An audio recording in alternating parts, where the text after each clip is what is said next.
This video is in continuation to my previously uploaded videos on ionization chambers. You can find all the related videos in the correct sequence at one place under the category Radiation Physics. I strongly recommend you to go through the videos under this playlist in order to get a good grip on the topics to be discussed in today's video. So if you have watched my previous videos, you would recall that we had talked about the current voltage characteristics of an ionization chamber. The graph that you obtain looks like this, and these trends, these observed trends have already been discussed in our previous videos. Links are there in the description box, उनको देख सकते हैं. तो we have also discussed about something called ion saturation region. This region I marked as ion saturation region. Why so? Because beyond a certain value of voltage, is voltage के beyond, even if I'm increasing this value of voltage further, there is no significant increase in the value of current. This is almost constant. So a constant maximum value of current you will be getting in this region, and it is this very region in which your ion chambers are operated. तो मतलब अगर मैं इसको mark करूँ, I can write it as IS, which means that this is saturated current, and also this is of the maximum value. यहाँ पे current कम है, तो ये जो maximum value है ये मुझे basically obtain करनी है if I want to operate my ionization chamber. ठीक है. Also another point that we had discussed was कि in the case when the irradiation rate, irradiation means exposure to radiations, किसका? Of the fill gas, जो neutral gas atoms या molecules हैं in the ionization chamber, अगर उनका exposure radiation से ज़्यादा हो, high irradiation rate है, तो in that case more number of ion pairs will be formed. Ion pairs कब बनेंगे? Because of the ionization of the neutral gas atoms और मॉलिक्यूल्स बाय दिस रेडिएशन, जो कि आप बाहर से प्रोवाइड करवा रहे हैं. ठीक है. तो जो आयन पेयर्स हैं वो ज़्यादा बनेंगे, and as a result of this their subsequent collection. अगर बाहर से कलेक्शन कैसे होगा?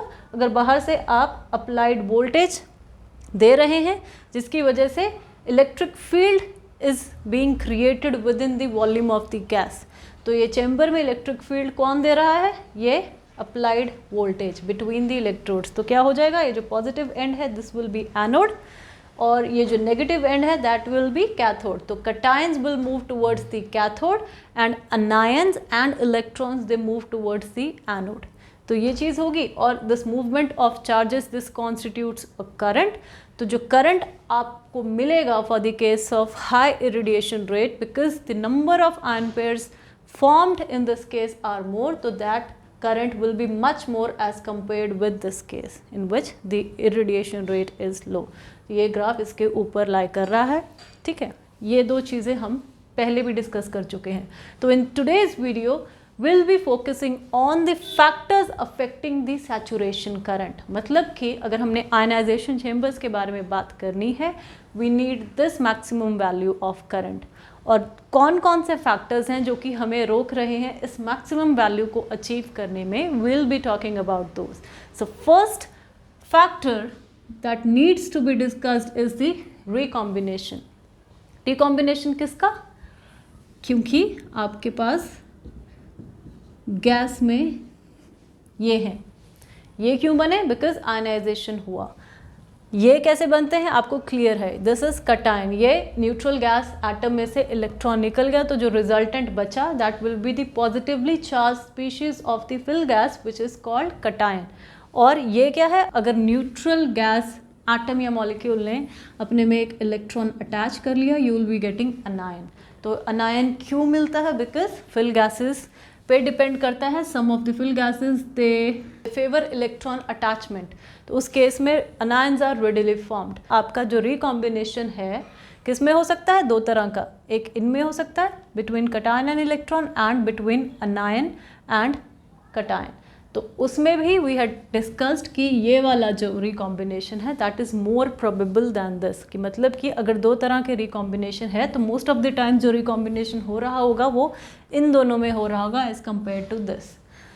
तो हमें क्या करना है? रिकॉम्बिनेशन अगर कभी भी होता है तो उससे क्या होगा, जो सैचुरेशन करंट है, जो मैक्सिमम वैल्यू है, if this recombination is dominating, you will not be getting the maximum value of current. This factor is suppressing your current.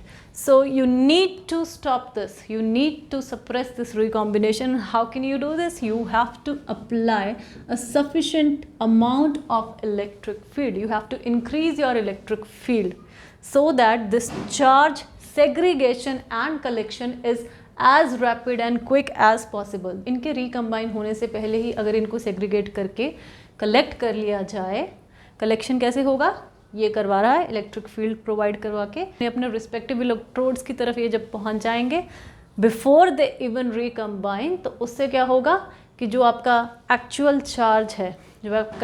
Charge है वो कलेक्ट हो जाएगा, रिकम्बाइन करके चार्जेस लूज नहीं हो रहे हैं, so that you will be getting the maximum value of the current. तो क्या करना है आपको, इलेक्ट्रिक फील्ड बढ़ानी है in order to suppress this recombination. Further, I had also discussed about 2 types of recombination. ये तो था कि किन किन में हो सकता है और कैसे हो सकता है, columnar and volume recombination. Talking about the columnar recombination, which is also known as initial recombination, कि मतलब initially when the particle enters the volume of the gas and it causes ionization, तो जो initially charges होंगे that will be formed in a column very close to the track of the particle. तो एक column में बनेंगे. So this is columnar recombination and it only depends upon the local density of charges along the particle's track. तो just near to the particle's track अगर local density, इसके आसपास charges की जो डेंसिटी है वो ज़्यादा होगी तो कॉलमनार रिकॉम्बिनेशन ज़्यादा होगा, which means that we also need to talk about densely ionising and weakly ionising radiations. So for the case of densely ionising radiations like alpha and fission fragments, तो ये जो ट्रैक बनेगा इसके around आपको column में अगर एक देखेंगे तो ये जो चार्जेस हैं इनकी डेंसिटी ज़्यादा मिलेगी, ज़्यादा चार्ज डेंसिटी मिलेगी. तो उस केस में columnar recombination for densely ionising radiations is more. ये इनकी जो टेंडेंसी होगी रिकम्बाइन करने की ज़्यादा बढ़ जाएगी as compare to electrons and gamma radiations which lose their energy over comparatively longer tracks. तो इनके ट्रैक्स बड़े होंगे और लेकिन इनके जो नेबरहुड में जो चार्जेस हैं उनकी नंबर डेंसिटी ज़्यादा नहीं होगी. तो अगर ये इसी फैक्टर पे डिपेंड करता है तो इन वाले केस में डेंसली आयनाइजिंग में ये कॉलमनार रिकॉम्बिनेशन ज़्यादा होगा. और इनको किसी भी तरह का रिकॉम्बिनेशन रोकने के लिए आई टोल्ड कि इलेक्ट्रिक फील्ड आपको ज़्यादा बढ़ानी पड़ेगी. तो इस केस में for the densely ionising radiations you need to apply more electric field as compare to this. तो जो वीकली आयनाइजिंग होगी वहाँ इलेक्ट्रिक फील्ड कम लगेगी. तो ये ज़्यादा इंक्रीज़ करने का क्या मतलब है, जो बाहर से अप्लाइड वोल्टेज है वो इंक्रीज़ कर दो. ये इंक्रीज़ करने से ऑब्वियसली जो इलेक्ट्रिक फील्ड है that is directly proportional to V, तो ये जो है ये और बढ़ जाएगी. तो you can suppress this columnar recombination in the case of this. इस केस में कम लगेगा. एक चीज़ क्लियर होगी. Next talking about the volume recombination. अब वॉल्यूम रिकॉम्बिनेशन भी आपको बताया था किस तरह से होता है within the volume of the ionisation chamber. एक ट्रैक के आयन पेयर्स बने और अगर इसके आयन पेयर्स किसी दूसरे ट्रैक के आयन पेयर्स के साथ रिकम्बाइन कर जाएं, इनिशियली जो अपने पॉइंट्स ऑफ फॉर्मेशन को छोड़ के ट्रैवल करें with in the volume of the gas और बाद में इनका इनकाउंटर किसी और ट्रैक के आयन पेयर से हो जाए, और इस तरह के रिकॉम्बिनेशन को आप वॉल्यूम रिकॉम्बिनेशन कहेंगे. बिकॉज ये एक इनिशियली कॉलम में होने की बजाय जहाँ ये बने थे उसकी बजाय उन जगहों को छोड़ के बाहर वॉल्यूम में हो रहा है. इमीडिएट लोकेशंस को छोड़ के वॉल्यूम में रिकॉम्बिनेशन हो रहा है, कहीं भी हो रहा है. This type of recombination is only dependent upon irradiation rate. Irradiation मतलब जितनी ज़्यादा आप बाहर से रेडिएशंस दे रहे हैं उतना ही ज़्यादा ये बढ़ता चला जाएगा. तो अगर ज़्यादा इरेडिएशन रेट है तो आपको उतने ही ट्रैक्स मिलेंगे यहाँ पे किसके, चार्ज रेडिएशन के. और ये जो आयन पेयर्स हैं इनके ये इमीडिएट लोकेशंस को छोड़ के किसी और ट्रैक के जो आयन पेयर्स बने थे, जो किसी और ट्रैक के आयनाइजेशन होके आयन पेयर्स बने थे, उसको रिकम्बाइन कर जाएंगे, और जितने ही ये ट्रैक्स ज़्यादा होंगे उतना ही चांसेस बढ़ जाएगा वॉल्यूम रिकॉम्बिनेशन का। तो this type of recombination is directly proportional to irradiation rate. तो अगर बाहर से रेडिएशंस का जो एक्सपोजर है ज़्यादा होगा टू दी फिल गैस, तो ये चीज़ बढ़ जाएगी। तो और हमने एक और चीज़ क्या पढ़ी थी, अगर irradiation rate is more, current is also increasing, तो इसके बढ़ने से करंट भी बढ़ रहा है और इसके बढ़ने से वॉल्यूम रिकॉम्बिनेशन भी बढ़ रहा है। दो अपोजिंग चीज़ें, हमें चाहिए कि मैक्सिमम वैल्यू ऑफ करंट यहाँ तक पहुँचे, सैचुरेटेड करंट, ठीक है, ये चीज़ इसे घटाती है, करंट हमें ज़्यादा चाहिए। तो एक तरफ करंट बढ़ भी रहा है और दूसरी तरफ वॉल्यूम, उसको कम करने वाली चीज़ भी बढ़ रही है। तो अगर हम ग्राफ प्लॉट करेंगे between ionisation current which will be in nano amperes for the case of ionisation chamber, ज़्यादा नहीं मिलता, तो रिकॉम्बिनेशन लॉस परसेंटेज अगर हम प्लॉट करते हैं ऑन माई वाई एक्सिस, तो रिकॉम्बिनेशन लॉस परसेंट बढ़ना मतलब रिकॉम्बिनेशन ज़्यादा होना। तो graph that you get at high irradiation rate is this. Another thing that you will be noticing is that I have plotted this graph for different values of the applied voltage, कि मतलब if this is at 300 volt, this is at 500, तो the voltage is subsequently increasing as I go from here to here, ठीक है। तो what can I conclude from such a graph? First conclusion that I can draw from this graph is that at high irradiation rate, the increase in recombination loss percent is also accompanied by increase in the ionization current, और ये जो graph है दोनों में linear है, ये भी बढ़ेगा और ये भी बढ़ेगा। अब ये ग्राफ आप देखेंगे कि ये different values of applied voltage, different values of applied voltage पे ड्रॉ किया गया है। और इससे आप क्या ऑब्जर्व कर सकते हो, if I have to go from here to here, इस ग्राफ को स्विच करना है, मैंने यहाँ से यहाँ अगर जाना है, तो this will lead to an increase in the ionisation current, but that comes at the cost of increase in the value of applied voltage. क्या मतलब कि अगर मुझे करंट इंक्रीज करवाना है तो मुझे V भी इंक्रीज करना पड़ेगा, विच मीन्स ये अप्लाइड वोल्टेज इंक्रीज करना पड़ेगा, मतलब कि इलेक्ट्रिक फील्ड इंक्रीज करना पड़ेगा। क्लियर? और अगर मुझे रिकॉम्बिनेशन लॉस परसेंटेज कम करनी है, रिकॉम्बिनेशन लॉसेस कम करने हैं, तो मुझे इस ग्राफ में क्या करना होगा, मतलब यहाँ से मुझे यहाँ जाना है। अगर मुझे कम करना है तो भी this comes at the cost of increase in the applied voltage. तो मतलब कि रिकॉम्बिनेशन अगर मुझे घटाना है तब भी मुझे ये चीज़ करनी पड़ेगी, कि मतलब करंट बढ़ाना वो भी मेरा एम था क्योंकि मुझे ये वैल्यू चाहिए, और रिकॉम्बिनेशन कम करना भी मेरा एम था बिकॉज़ ये फैक्टर अफेक्ट करता है सैचुरेशन करंट को कम करता है। तो दोनों ही जो हमारी चीज़ें हैं वो हल हो गई किससे, इससे कि हमें बाहर से सिर्फ वोल्टेज बढ़ानी है, इलेक्ट्रिक फील्ड बढ़ानी है। तो बाहर से जो अप्लाइड वोल्टेज की आपने वैल्यू रखनी है वो इतनी रखनी है कि वो इन रिकॉम्बिनेशंस को सप्रेस कर पाए, इतनी तो वो होनी चाहिए, वरना ये प्रोसेसेस डोमिनेट कर जाएंगे। तो ये वैल्यू रख के आप एनोड और कैथोड की तरफ चार्जेस को मूव करवा पा रहे हैं। बिकॉज ऑफ दिस क्या होगा, ये चार्ज कलेक्शन हो जाएगा। अब प्रॉब्लम यही नहीं ख़त्म हो रही, प्रॉब्लम क्या हो रही है, बिकॉज आप देख सकते हैं कि नियर द कैथोड के पास द कॉन्सेंट्रेशन किसका, concentration of cations will be मोर, ठीक है। ये क्योंकि यहाँ पे अप्रोच करेंगे यहाँ पे, तो इनका कॉन्सेंट्रेशन यहाँ ज़्यादा होगा, and near the anode the concentration of negatively charge species which are electrons and anions that will be more. ये स्पीशीज क्या हैं, these species are free to migrate, इन पे कोई ऐसा हमने वो नहीं लगा रखा कि इनको रोक रखा है, these are free to migrate. And you need to know this that whenever a concentration gradient exists in species which are free to migrate, एक कॉन्सेंट्रेशन ग्रेडियंट आ गया किन में, कुछ ऐसी स्पीशीज में which were free to migrate, what will happen, a net diffusion will always occur from regions of higher concentration towards the regions of lower concentration. कि मतलब वैसे अगर आप देखेंगे because of the drift motion जो क्या होगा, कटायंस का इस तरफ था एंड इलेक्ट्रॉन्स एंड एनायंस का इस तरफ था, this was the drift motion.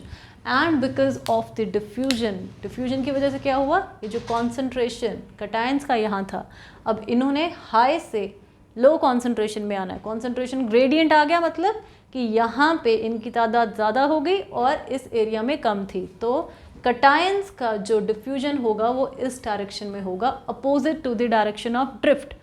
Similarly जो नेगेटिवली चार्ज स्पीशीज़ का होगा वो इस तरफ होगा. इस चीज़ से क्या हो रहा है, अगेन जो आपकी वैल्यू ऑफ करंट है, सैचुरेटेड करंट, वो कम हो जाएगा. This will eventually lead to a decrease in the value of current. क्यों? क्योंकि जो चार्जेस हैं जिनको कलेक्ट होना था, जब इनका कलेक्शन होता तभी आप इस वैल्यू को रीच कर पाते, लेकिन कुछ चार्जेस हैं जो बीच रास्ते से पीछे हो गए, उनका कलेक्शन नहीं हुआ और वो जो चार्जेस कलेक्ट होने थे ये डिफ्यूज़ कर गए और डिफ्यूजन इनका उल्टी डायरेक्शन में है. एंड बिकॉज ऑफ दैट जो करंट है वो डिक्रीज़ कर जाएगा. कि मतलब मुझे अगर सैचुरेटेड करंट IS चाहिए था तो मुझे IS की बजाय क्या मिलेगा, कोई I' मिलेगा और उसका जो डिफरेंस होगा सैचुरेटेड करंट से, जो मैक्सिमम वैल्यू मैं लेना चाहती थी, वो क्या होगा, डेल्टा I. तो ये जो इक्वेशन आपको मिलती है, this governs the perturbation in the value of current. Deviation, perturbation क्या है, deviation from ideal value. Ideal क्या थी, ये. तो deviation from the saturated current जो है that will B governed by this equation. Loss of current because of diffusion and this is valid for parallel planar electrodes, जो कि इस तरह की है. इस ज्योमेट्री के लिए जो इक्वेशन निकल के आती है लॉस ऑफ करंट की बिकॉज ऑफ डिफ्यूजन, वो है ये. इस इक्वेशन में जो भी चीज़ें दिख रही हैं वो मैंने यहाँ पे लिख दी हैं. अब अगर आप ध्यान दो तो डेल्टा I ओवर I, ये अगर एम्पियर्स में है, इनके ऐसा यूनिट्स एम्पियर्स में है, तो ये जो वैल्यू है towards the left hand side, इसके कोई यूनिट नहीं है, डायमेंशनलेस है, बिकॉज ये फ्रैक्शन है, ये पूरी की पूरी, ठीक है. ऑल्सो अब ये जो है एप्सिलॉन, ये क्या है, ratio of average energy of charge carrier with electric field present to that without electric field. मतलब कि if you are talking about electrons, cations और अनायंस, उनकी एवरेज एनर्जी कितनी इंक्रीज़ हुई जब इलेक्ट्रिक फील्ड आई और तब जब इलेक्ट्रिक फील्ड नहीं थी, उन दोनों का फ्रैक्शन है. कि पहले एनर्जी कितनी थी जब इलेक्ट्रिक फील्ड आपने प्रोवाइड की, और उसके बाद जब इलेक्ट्रिक फील्ड नहीं है तो सिर्फ उनकी क्या होगी, थर्मल एनर्जी होगी. तो इन दोनों का जो रेशियो है that will be your epsilon, ठीक है. And this is Boltzmann constant. T is your absolute temperature. ये जो वैल्यूज़ हैं इसमें लिखी हुई है, V is the applied voltage. तो अगर आप रूम टेम्परेचर पे, रूम टेम्परेचर में मतलब टेम्परेचर अगर आप 20 डिग्री सेल्सियस रख रहे हो विच इज़ 293 केल्विन, इसमें 273 ऐड कर दोगे तो दिस इज़ 293 केल्विन. इस टेम्परेचर पे अगर आप kT/E, मतलब इस चीज़ को अगर आप इसकी वैल्यू निकालोगे, टेम्परेचर की वैल्यू ये पुट करके, K और E की वैल्यू पुट करके आपको ये आएगा. तो इसके यूनिट्स वोल्ट्स में है. वोल्ट में क्यों है, ये भी एक रेशियो आएगी पूरी और ये रेशियो है, ठीक है. तो इसको अगर इसके इक्वल होना है तो ये जो सारी चीज़ है इसकी वैल्यू क्या होनी चाहिए, वोल्ट्स में होनी चाहिए, तभी जाके ये सब कुछ कैंसिल होके आपको डायमेंशनलेस मिलेगा. तो दिस इज़ इन वोल्ट्स, ठीक है. तो इसकी वैल्यू ये आती है. तो विच सिंपली मीन्स दैट कि this loss in current at a constant value of temperature is only and only governed by two factors which are epsilon and the applied voltage. तो ये ही दो फैक्टर्स हैं जिनका बढ़ना या घटना इस चीज़ को रोक सकता है. Then talking about the applied voltage, this is in the denominator. If you increase this value of applied voltage, this will lead to a decrease in this ये चीज़ क्या थी, decrease in the value of the current because of the diffusion, ये चीज़ कम हो गई, ये factor कम हो गया जो कि आपको चाहिए। तो मतलब अप्लाइड वोल्टेज फेवर कर रहा है, फेवर कर रहा है इस लॉस को कम करने में, ठीक है। तो ये जो चीज़ है मतलब अप्लाइड वोल्टेज आपको ये डिफ्यूजन लॉसेस से बचाएगा। सेकंड चीज़ क्या है, epsilon, which is this ratio electric field से पहले और बाद में जो एनर्जी का डिफरेंस आता है वो कितना है, ठीक है। तो अब आपको पता है कि जो चार्ज स्पीशीज़ हैं वो आयंस भी हो सकती हैं, इलेक्ट्रॉन्स भी हो सकती हैं। आयंस में आपके कटायंस और अनायंस दोनों आ गए। For the case of ions epsilon is not much greater than 1। इसका क्या मतलब है, इसका क्या मतलब है कि इलेक्ट्रिक फील्ड प्रोवाइड करने से भी जो इनकी एनर्जी में इंक्रीज़ आया वो ज़्यादा नहीं था।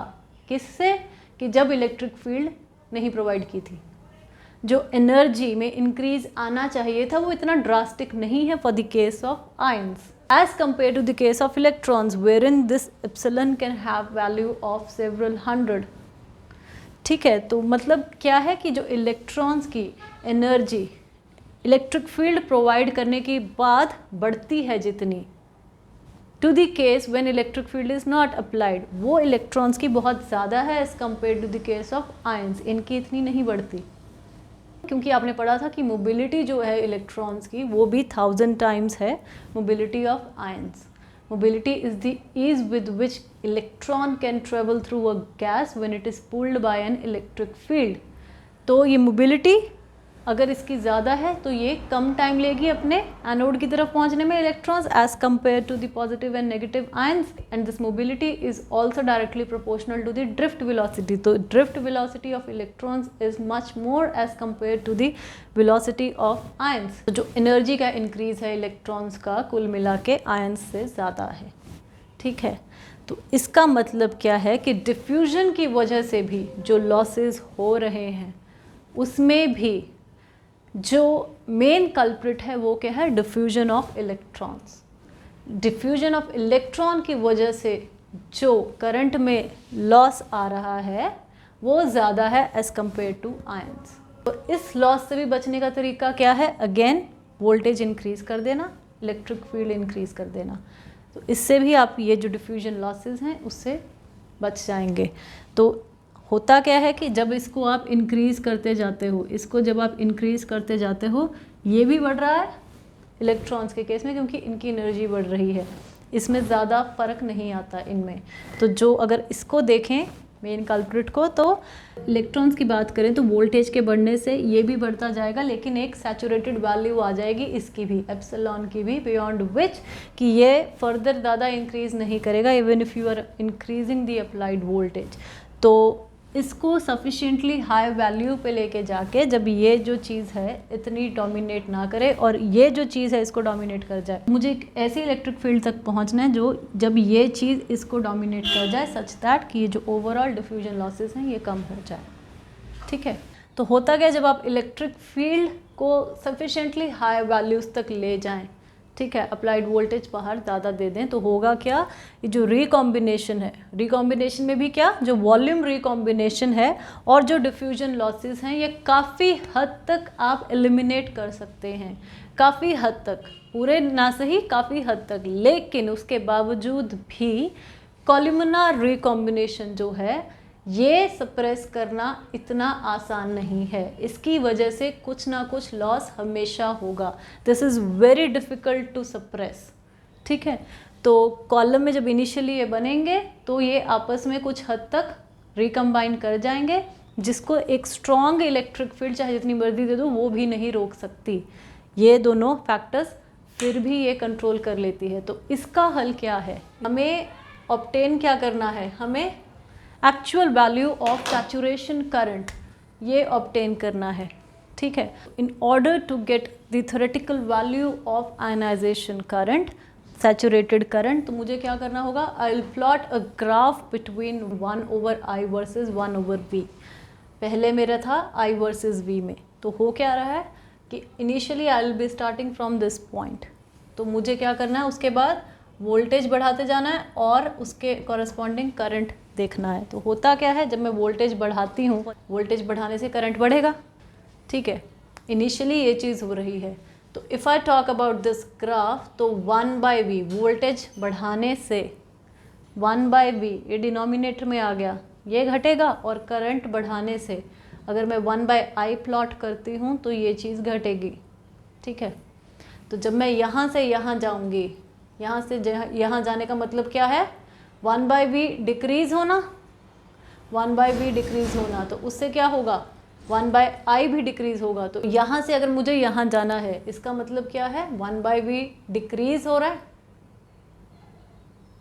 और जो करस्पॉन्डिंग ये जो है 1/i ये भी डिक्रीज़ हो रहा है, तभी ये ग्राफ की शेप इस तरह से है। हो क्या रहा है, ये और ये वाला जो रीजन है ये आप प्लॉट कर रहे हैं यहाँ से। तो मैं स्टार्ट यहाँ से करूँगी, उसके बाद ये जो पॉइंट्स मुझे मिलेंगे ऐसे ऐसे मिलते जाएंगे यहाँ से लेके यहाँ तक। ठीक है, तो after a certain value of the applied voltage, ये जो करंट है ये क्या होगा, कांस्टेंट हो जाएगा। अगर करंट कांस्टेंट है सपोज के, तो ये 1/k भी कोई कांस्टेंट हो जाएगा, इससे उल्टा हो जाएगा। तो ये अब घटेगा नहीं, ये कांस्टेंट होना शुरू हो जाएगा। और फिर भी आपको जो आइडियली है बिल्कुल कांस्टेंट वैल्यू नहीं आएगा, इसमें कुछ स्लोप सा आ सकता है। तो क्या करते हो आप, to obtain the actual value of the ionisation current, in order to calculate that actual theoretical value of ionization current, you will be extrapolating this graph। तो ये जो ग्राफ की वैल्यू है, तो आपने कहाँ एक्सट्रापोलेट करना है, 1/v tending to 0। This means अगर ये 0 है तो मतलब v की वैल्यू काफ़ी हाई है, v टेंडिंग टू इन्फिनिटी है, तो मतलब इलेक्ट्रिक फील्ड जब बहुत ज़्यादा आप दे रहे हो, जो कि आप बाहर से एक लिमिट तक ही इंक्रीज़ करवा पा रहे हो, उसके बाद आपको थ्योरेटिकली ग्राफ से दिख जाएगा कि ये जो ग्राफ है 1 वर्सेस i का, ये किसको अप्रोच कर रहा है। और जहाँ पे ये वैल्यू आएगी 1/i, सपोज कोई mi, तो 1/m will tell you the value of the saturated current. तो थ्योरेटिकली आप ग्राफ से ऑब्टेन कर सकते हैं, अगर आपको वैसे क्लियरली परफॉर्म करके नहीं दिख रहा।